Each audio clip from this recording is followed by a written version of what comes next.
നമസ്കാരം. Shrimad Mahabhagavatam one day one ശ്ലോകം. ഇന്ന് 824 ദിവസം, പ്രഥമസ്കന്ധത്തിലെ 8ാമത്തെ അധ്യായത്തിലെ 46ാമത്തെ ശ്ലോകം. ഓം നമോ ഭഗവതേ വാസുദേവായ. ഓം ശ്രീകൃഷ്ണ പരമാത്മനേ നമഃ. ഹരിശ്രീ ഗണപതയേ നമഃ. അവിഘ്നമസ്തു ശ്രീ ഗുരുഭ്യോ നമഃ. ഓം തത്സത്.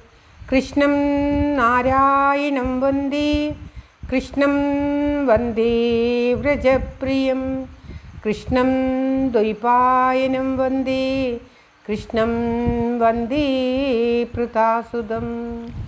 ഓം തത്സത്.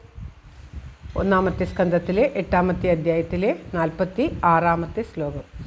താംഭാടമിത്യുപാമന്ത്ര്യ പ്രവിശ്യ ഗജസാഹ്വയം സ്ത്രിയശ്ച സുപുരം യാസ്യൻ പ്രേംണാ രാജ്ഞാ നിവാരിത. ഓം തത്സത്. കഴിഞ്ഞ കുറേ ശ്ലോകങ്ങളിലായിട്ട് കുന്തിദേവി സ്തുതിക്കുന്നതാണ് കണ്ടത്.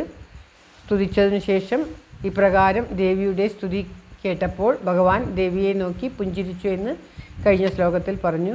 ഇപ്പോൾ പറയുകയാണ്, എനിക്ക് അനന്യമായ വിഷയത്തിൽ പ്രീതി ഉണ്ടാകണം, മറ്റുള്ള ബന്ധങ്ങളെല്ലാം അകറ്റണം എന്ന് പറഞ്ഞ ദേവിയോട് അപ്രകാരം ഭവിക്കട്ടെ എന്ന് പറഞ്ഞതിന് ശേഷം, അനുഗ്രഹിച്ചതിന് ശേഷം ഹസ്തിനപുരത്തിൻ്റെ ഉള്ളിൽ കൊട്ടാരത്തിൻ്റെ അകത്ത് കടന്ന് സുഭദ്ര തുടങ്ങിയിട്ടുള്ള മറ്റുള്ള എല്ലാ സ്ത്രീകളോടും ഉപാമന്ത്രിയ യാത്ര പറഞ്ഞിട്ട് ഭഗവാൻ പുറപ്പെട്ട് തൻ്റെ സുപുരത്തിലേക്ക്, അതായത് ദ്വാരകയിലേക്ക് പോകാൻ വേണ്ടി പുറപ്പെടുവാൻ ഒരുങ്ങിയിട്ട് നിൽക്കുമ്പോൾ യുധിഷ്ഠിരൻ, അതായത് രാജ്ഞ യുധിഷ്ഠിരനാൽ പ്രേമം നിമിത്തം തടുക്കപ്പെട്ടു.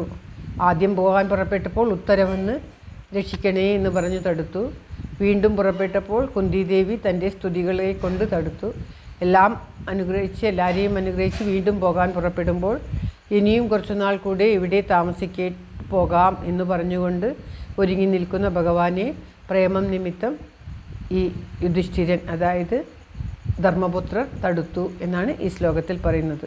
ഇപ്പോൾ പോകരുതേ, ഭഗവാനോടുള്ള അവരുടെ എല്ലാം പ്രേമം, ഭഗവാൻ പോകുന്നത് സഹിക്കാൻ പറ്റാതെയുള്ള അവരുടെ ആ ഭഗവാനോടുള്ള സ്നേഹം കൊണ്ട് പോകരുത് പറഞ്ഞ് എല്ലാവരും തടുക്കുന്നതാണ് ഇവിടെ കാണുന്നത്. എല്ലാവർക്കും നന്മ പ്രാർത്ഥിച്ചുകൊണ്ട് ഈ ശ്ലോകം ഭഗവാന്റെ തൃക്കാൽക്കൽ സമർപ്പിക്കുന്നു. ഗീതാരാജൻ. ഓം തത്സത്. സർവത്ര ഗോവിന്ദനാമ സങ്കീർത്തനം. ഗോവിന്ദ ഗോവിന്ദ.